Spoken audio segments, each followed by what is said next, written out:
आप आयतें थोड़ी पढ़ेंगे आपकी पूजा के अंदर।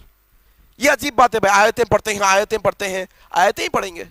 और आपको मालूम होना चाहिए ये जो नमाज है, ये नमाज के अंदर, नमाज जिसके बारे में आप एलिगेशन लगा रही हो कि नमाज में हिंदुओं को मानना सिखाया जाता है, ये आपकी बड़ी गलतफहमी है। बल्कि नमाज के ताल्लुक से अगर आप कुरान पढ़ेंगे, कुरान पढ़िए आप, अगर आपके पास नहीं है तो मैं आपको दूंगा कुरान, पढ़िए आप कुरान, आपको जो लैंग्वेज आती है आप कुरान पढ़िए। अगर आप कुरान पढ़ेंगे, सूरह अनकबूत एक चैप्टर है कुरान का, उसको अनकबूत का नाम दिया गया है, उसकी वर्ड्स नंबर, उसकी आयत नंबर 45 अगर आप पढ़ेंगे तो इसमें अल्लाह ताला नमाज क्यों पढ़ी जाती है बता रहे हैं। अल्लाह ने कहा औज़ु बिल्लाहि मिनश शैतानिर रजीम इन्नस सलाता तन्हा अनिल फहशाई वल मुनकर।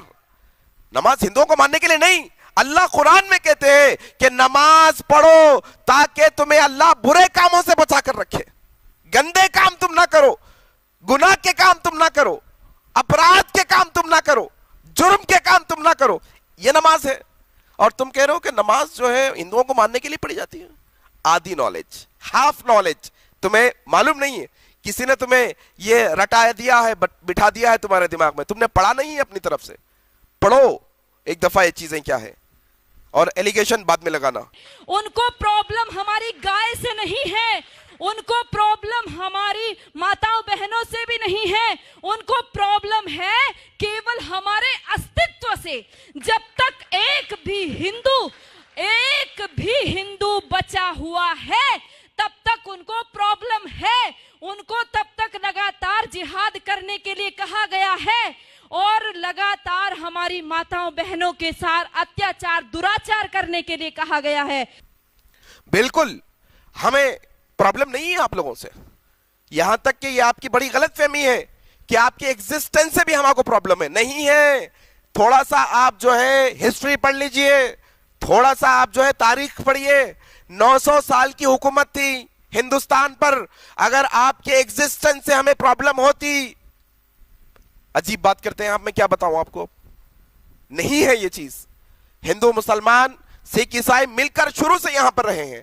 अब ये नई बात आप लोग पैदा कर रहे हैं, ये आप पैदा कर रहे हैं, लोगों के अंदर लड़ाना आप चाहते हैं। नहीं है आपकी एग्जिस्टेंस से हमें प्रॉब्लम। और अगर आप धर्म की बात कर रहे हैं, मजहब की बात कर रहे हैं, इस्लाम ने कहा लकुम दीनुकुम वलिया दीन, तुम्हारे लिए तुम्हारा दिन, हमारे लिए हमारा दिन।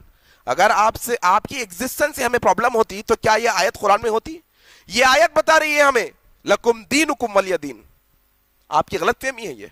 और आप जिहाद कह रहे हैं, क्या जिहाद का माना आपने कभी पढ़ा है? आप समझते हो कि जिहाद मारने का नाम है, नहीं। आओ मैं आपको बताता हूं, प्रॉफिट मोहम्मद सल्लल्लाहु अलैहि वसल्लम सहाबा को जिहाद के लिए भेज रहे हैं, जिहाद के लिए। जिहाद का नाम बदनाम कर रहे हैं ना, जिहाद के लिए। क्या कह रहे हैं आपके हिसाब से? जिहाद आपके हिसाब से जिहाद क्या है? जाओ मार डालो, काट डालो, यही ना? नहीं, बल्कि जिहाद के लिए भेज रहे हैं। और मोहम्मद सल्लल्लाहु अलैहि वसल्लम सहाबा को, उनके कंपेनियंस को कह रहे हैं, देखो तुम लोग किसी बच्चे को ना मारना, तुम किसी औरत को ना मारना, तुम किसी बूढ़े को ना मारना, देखो उनके घरों को नुकसान ना पहुंचाना, देखो उनके पास जो झाड़ लगे उनको नुकसान ना पहुंचाना, देखो दूसरे मजहब वालों की इबादत गाहों को नुकसान ना पहुंचाना, देखो दूसरे मजहब वालों के जो रहनुमा होते हैं, जो बड़े होते हैं, जो जिम्मेदार होते हैं, उनको ना मारना। ये जिहाद है। बड़ी अजीब बात है भाई, आप जो है अपनी तरफ से जो मन में आए कहती चली जा रही हैं।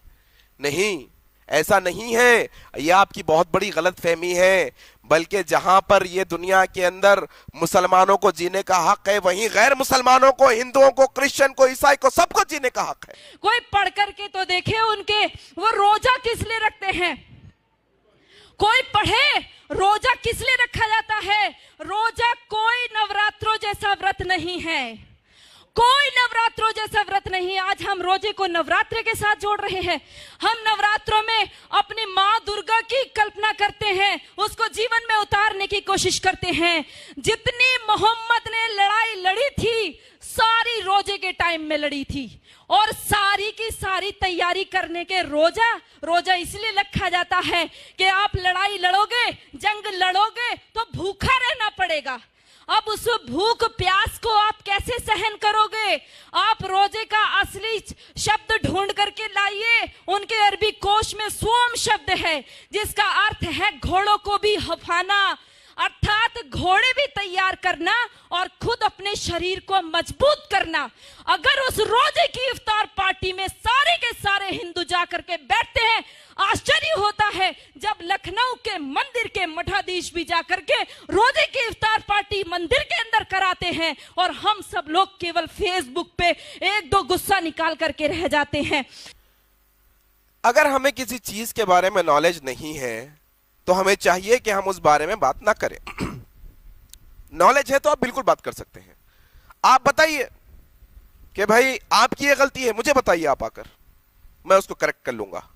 किसी भी आप अच्छे इंसान को बताएंगे, गलती वो करेक्ट कर लेगा। आप अपनी तरफ से सारी बातें लगाई चली जा रही है। सौम, रमजान, रोजा, ये लड़ाई झगड़े का माना है। आपको मालूम होना चाहिए, आपके पास आधी नॉलेज है, फिर कह रहा हूं मैं, पढ़िए आप। मोहम्मद सल्लल्लाहु अलैहि वसल्लम, प्रॉफिट मोहम्मद सल्लल्लाहु अलैहि वसल्लम कहते हैं कि तुम अगर रोजे से हो और कोई लड़ने के लिए आए तो कहो मैं रोजे से हूं, लड़ने वाला नहीं हूं, जाओ छोड़ दो उसे, लड़ाई मत करो, ये रोजा है। और आप कह रहे हैं रोजे में लड़ाई? मोहम्मद साहब ने रोजे में मोहम्मद सल्लल्लाहु अलैहि वसल्लम ने रोजे में जंगें की हैं। ये आपकी हाफ नॉलेज है, पढ़िए जाकर, आप हिस्ट्री नहीं जानते। आप लोगों को कह रही हैं कि मोहम्मद सल्लल्लाहु अलैहि वसल्लम की बायोग्राफी पढ़नी चाहिए, प्रॉफिट मोहम्मद की बायोग्राफी। आप खुद नहीं पढ़ी हुई, आप दूसरों को कह रही है पढ़ना चाहिए। आप खुद नहीं पढ़ी हुई, आप पढ़िए पहले जाकर के कि इस्लाम के अंदर रोजे का क्या कॉन्सेप्ट है। इस्लाम के अंदर जो रोजे का कॉन्सेप्ट है वो ये कि तुम जब भूख लगती है तुम्हें रोजे के अंदर, तो जो लोगों को खाना नहीं है, खाने के लिए उनकी भूख तुम महसूस करो, ये रोजा है। उन्हें खाना खिलाओ तुम जाकर, ये रोजा है। गमखोरी का नाम रोजा है, दूसरों की तकलीफ देखने का नाम, महसूस करने का नाम रोजा है मेरे भाई। और तुम कह रहे हो कि रोजा लड़ने का नाम है। मोहम्मद सल्लल्लाहु अलैहि वसल्लम ने रोजे की हालत में जंगें की हैं। हाफ नॉलेज है आपकी है। और आप कह रहे हो कि सौम का माना क्या है? सौम का माना नॉलेज नहीं है आपको, आप अपनी तरफ से लगा रही हो। सौम का माना होता है रुक जाने से, कोई चीज के रुक जाने से। रोजे में इसको सौम इसलिए कहते हैं, खाने पीने से रुक जाते हैं इसके अंदर सुबह से शाम तक, इसलिए इसका नाम सौम है। आप लड़ाई झगड़े से इसे जोड़ नहीं है, आपके मन में खोट है। आप आधी नॉलेज रखकर बात कर रही है। पढ़िए, आप पूरी नॉलेज रखिए, आप दलील रखिए बात की, आप रेफरेंस रखिए। आप सारी बातें हवा में कर रही हैं। कोई बात आपने नहीं कही कि यहां लिखी है, ये आयत में लिखी है, ये सूरे में लिखी है, बस हवाई फायरिंग आप कर रही हैं, क्योंकि आपको खुद मालूम नहीं है क्या लिखा है। आपको तो तोतों को रटाया जाता है, वैसा रटाकर भेजा गया है आपको। असल में अपने आप को करेक्ट करिए, पढ़िए इस्लाम को। इस्लाम ये नहीं जो आप बता रही हैं। आइए इस्लाम सीखिए कुरान और हदीस से। ऐसा लगता है कि आप अमन के खिलाफ बात करना चाहते हैं, आपको शांति पसंद नहीं है, आपको पीस पसंद नहीं है। एक हिंदू मुसलमान बैठकर खाना खाते हैं, हिंदू मुसलमान बैठकर रोजा खोलते हैं, तो आपको तकलीफ हो रही है? इसमें बुराई क्या है? आप तो ऐसा लगता है कि सलामती के खिलाफ आप जा रही है, पीस के खिलाफ आपका कॉन्सेप्ट मुझे नजर आ रहा है। आपको तो तकलीफ हो रही है कि हिंदू मुसलमान सिख ईसाई मिलकर बैठकर बात कर रहे हैं, मिलकर खा रहे हैं, मिलकर उठ रहे हैं, बैठ रहे हैं। कॉन्सेप्ट को चेंज करिए। हिंदुस्तान में शुरू से हिंदू मुसलमान सिख ईसाई मिलकर थे और रहेंगे। आप लोगों के इरादे बिल्कुल नाकाम होने वाले हैं। मैं आप सबसे विनती करना चाहती हूं, याद रखो इनके 5 स्तंभ, जिसमें कहा तौहीद, एक ही ईश्वर है, एक अल्लाह है, उसके अलावा हम किसी को मानते ही नहीं है। हम कहते हैं सर्वधर्म संभाव। अरे लानत है हमारे ऊपर, 1400 साल से जिन लोगों ने केवल कत्लेआम मचाया हो, आज भी हम उनको धार्मिक कह रहे हैं। वो अल्लाह के अलावा और किसी को स्वीकार नहीं करेंगे। वो हर स्तर पर करेंगे, वो दाढ़ी रख करके भी करेंगे, वो पैंट शर्ट पहन के करेंगे, वो अरबी बोल करके करेंगे, वो हिंदी बोलेंगे, वो इंग्लिश बोलेंगे। लक्ष्य केवल एक उनका स्पष्ट है, वो है जब तक एक भी काफिर जिंदा है अल्लाह का काम रुकेगा नहीं। और जो लोग कहते हैं, जिन्होंने बोला रघुपति राघव राजा राम पतित पावन सीताराम, और अगली पंक्ति जोड़ दी ईश्वर अल्लाह तेरो नाम, लानत है हमारे ऊपर। हमने कभी पढ़ करके नहीं देखा अल्लाह कहते किसको है। हमने ईश्वर के बराबर अल्लाह को रख दिया। अरे हमारा ईश्वर दयालु है, कृपा करता है, परंतु अल्लाह का आदेश है। कहां पढ़ोगे? कुरान पढ़ोगे, अल्लाह का साफ आदेश है, जो मेरे को नहीं मानता, जो जिब्राइल मिकाइल को नहीं मानता, जो मोहम्मद को नहीं मानता, वो काफिर है और काफिर वाजिबुल कत्ल है, वो कटने योग्य है। इतना ही नहीं कहा, जब रमजान का महीना खत्म हो जाए इनको घात लगा करके मारो। पढ़ो सूरा तौबा, पढ़ो सूरा अल बकरा, सारी की सारी कुरान की सारी ये आयतें पढ़ करके देखो, आपको साफ स्पष्ट पता चल जाएगा। इस्लाम के 5 पिलर्स जिसका बहन ने तस्करा किया, जिक्र किया, लेकिन आपको मालूम होना चाहिए बहन की पूरी स्पीच के अंदर सिर्फ 4 बातों का जिक्र किया, एक बात को इन्होंने छोड़ दिया। जिक्र 5 फंडामेंटल्स का करना चाहिए था, 5 बुनियादें हैं, 5 पिलर्स है इस्लाम के। तौहीद का इन्होंने जिक्र किया, नमाज के पर एलिगेशन उन्होंने रखा, रोजे पे रखा, हज पर भी रखा उन्हें आखिर में, लेकिन एक चीज छोड़ दी जिसमें खूबी थी, ज़कात को छोड़ दी। चैरिटी, लोगों की मदद करना, बीमारों को दवा दिलाना, नंगों को कपड़ा पहनाना, भूखों को खाना खिलाना, यह ज़कात के पैसों से होता है। इन्होंने इसका तस्करा नहीं किया और अनाप शनाप जो मन में आए बकते चले जा रही है और ये कह रही हैं कि जब तक काफिर जिंदा है इनको मारते रहो। भाई कहां लिखा है बताओ? कुरान में लिखा है, हदीस में लिखा है, कहां लिखा है? तुम अपनी तरफ से बगैर कॉन्टेक्स्ट के कोई एक छोटा हिस्सा लाकर बताओगे? नहीं, बल्कि उसके आगे का हिस्सा, पीछे का हिस्सा सब हम पढ़ेंगे ना, उसके कॉन्टेक्स्ट में पढ़ेंगे तो बात पता चलेगी। आप अपनी मर्जी से कुछ भी कहेंगे तो ये सही नहीं होगा। आप आउट ऑफ कॉन्टेक्स्ट बात कर रही हैं। आप सिर्फ अगर सूरह बकरा पढ़ो, सूरह बकरा में क्या लिखा है आप जानती हैं? सूरह बकरा में लिखा है कि ला इकराहा फिद्दीन, दीन में जोर जबरदस्ती नहीं है, किसी को जबरदस्ती इस्लाम कबूल कराना नहीं है, किसी को जबरदस्ती इस्लाम में लाना नहीं है। इस्लाम के अंदर सूरह बकरा में लिखा है, पढ़ो ये। और आप कह रहे हैं कि अल्लाह ताला मेहरबान नहीं है। आप जानते हैं कुरान अगर आप खोलेंगे, कुरान शुरू होती है बिस्मिल्लाहिर्रहमानिर्रहीम से। क्या माना होता है? In the name of Allah the most gracious, the most merciful. शुरू करता हूं अल्लाह के नाम से जो बड़ा मेहरबान निहायत रहम वाला है। वो रहम वाले अल्लाह को आप कह रहे हैं रहम वाला नहीं है? हां बराबर, ये बात आपने जरूर कही कि ईश्वर अल्लाह बराबर नहीं, बराबर बात है। वो अल्लाह की जात सबसे ऊंची है। अल्लाह कहते हैं वलम यकुल लहू कुफुवन अहद, उसके जैसा कोई नहीं है दुनिया के अंदर। ये बिल्कुल सही कहा, लेकिन आप क्या समझती हैं कि अलग होना, सबसे अच्छा होना ये बुरी बात है? ये सबसे पावरफुल होना बुरी बात है?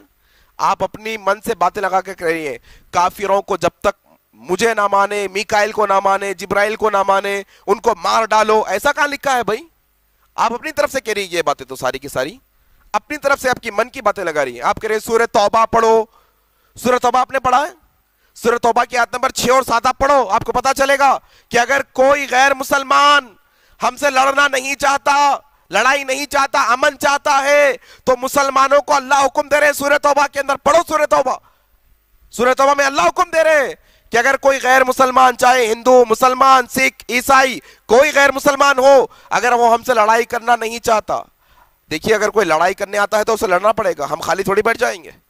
कोई आगे वाला लड़ाई करने के लिए आता है तो हमको भी लड़ना पड़ेगा, हम खाली थोड़ी बैठेंगे। लेकिन अगर कोई लड़ना नहीं चाहता तो अल्लाह में हुक्म दे रहे हैं, सूरह तौबा जिसका आप जिक्र कर रहे हैं, आप नहीं पढ़े, अल्लाह कह रहे हैं कि अगर कोई लड़ना नहीं चाहता तो उसको सेफ मकाम पर, सेफ प्लेस पर ले आकर रखो, उनको पहुंचाओ उनके आराम के मुकाम तक, उनकी सिक्योरिटी दो उनको।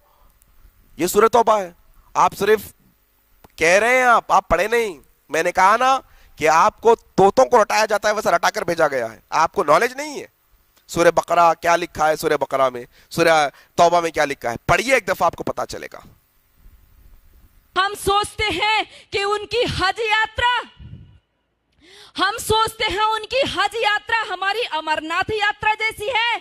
अरे पढ़ो भाइयों, यदि उनकी हज यात्रा हमारी अमरनाथ जैसी होती तो वहां पर सब लोग जा सकते थे, केवल मुसलमान ही क्यों जाते हैं? आज उनके ऊपर वो वहां से हमारे भाई पैसा भेजते हैं और वहां से वो अपनी सभ्यता को भेजते हैं। उनको कोई एम्बेसी में राजदूत भेजने की आवश्यकता